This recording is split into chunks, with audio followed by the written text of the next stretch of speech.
Hello everyone! This week in YA you have me, Gretchen McNeil, author of Possess, which is recently out in paperback, and 10, which just came out this week in hardcover. I wanted to read to you the introduction that the West brothers sent me, and I'm going to do it in my best southern accent because I thought it was really hilarious. Howdy do, y'all!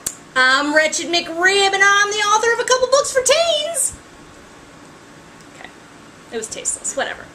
Anyway, let me tell you a little bit about 10. It's a really easy pitch.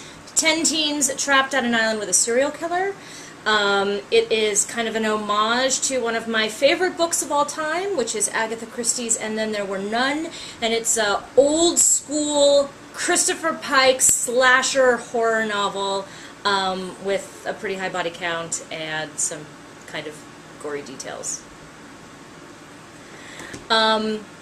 Right to the questions. I know that's what you're waiting for, so here we go.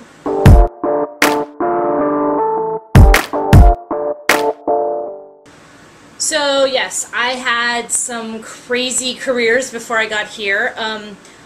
In college and grad school, I studied to be an opera singer, and that didn't work out so well. So the next thing I did was become a television producer for animated cartoons. I did one on Adult Swim and one on G4, and I also did cartoon voiceover work. And then that didn't work out so well for whatever reason.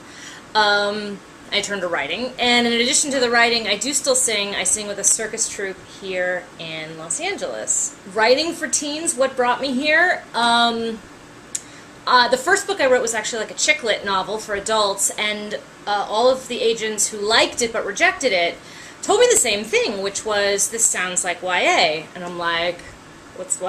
I don't know. In my 30s, I don't know what the hell's going on. So I went to Barnes & Noble, I picked up some books in the YA section, I was like, this does sound like me. And then I was just sort of inspired to write my first YA novel. It landed me an agent. Didn't sell. I wrote my second YA novel. And here I am.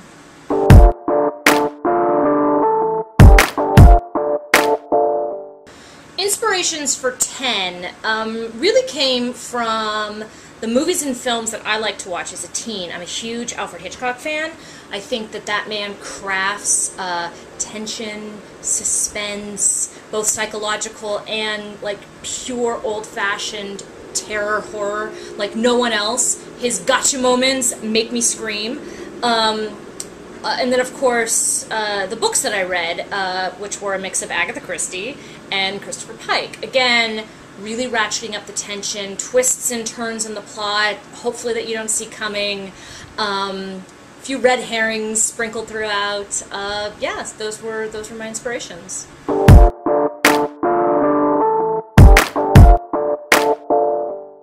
My favorite slasher film of all time is actually an old 80s movie called April Fools, which is sort of a similar setup where this girl buys a house on an island, invites a bunch of her old college and high school friends, because she's opening it as a hotel, and things go horribly wrong. That one has a twist at the end that I can't tell you about because I'll ruin it, but it is absolutely my favorite slasher film. And again, like, the way that influenced 10 was this idea of each death sort of building upon each other. They have to be different, they have to be each scarier than the last, and I really tried to build that and layer that in.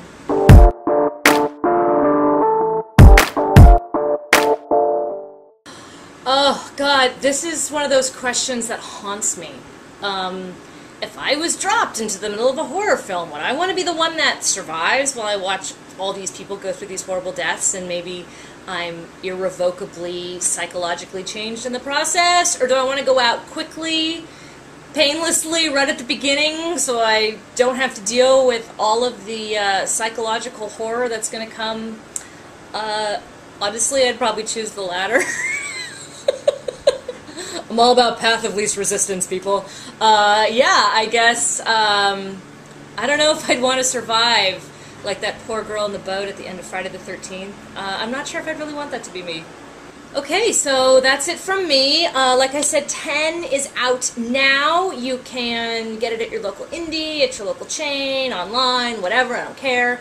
Next up for me after this will be a sci-fi horror book.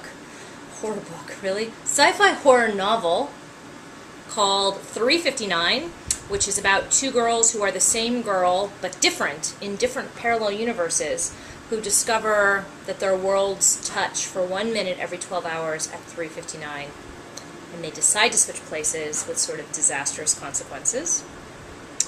After that, I just signed a new book deal, also with Balzer and Bray, two-book series right now called the Don't Get Mad series. Book 1 is called Get Even, Book 2 is called Get Dirty, and they are about 4 girls at a private Catholic school who are completely different. You have the student leader slash jock, you have the super smart girl, you have the popular girl who's the head of the drama program, and you have the sort of punk outsider. On the surface, they have nothing in common, they don't get along, but they have formed a secret society called the Don't Get Mad Society, where they exact revenge on bullies and mean girls, etc., for their classmates who have been traumatized and who can't speak up for themselves. And it all goes great until one of their targets turns up dead, and suddenly all of their secrets that they've kept hidden from the world and from each other start bubbling to the surface.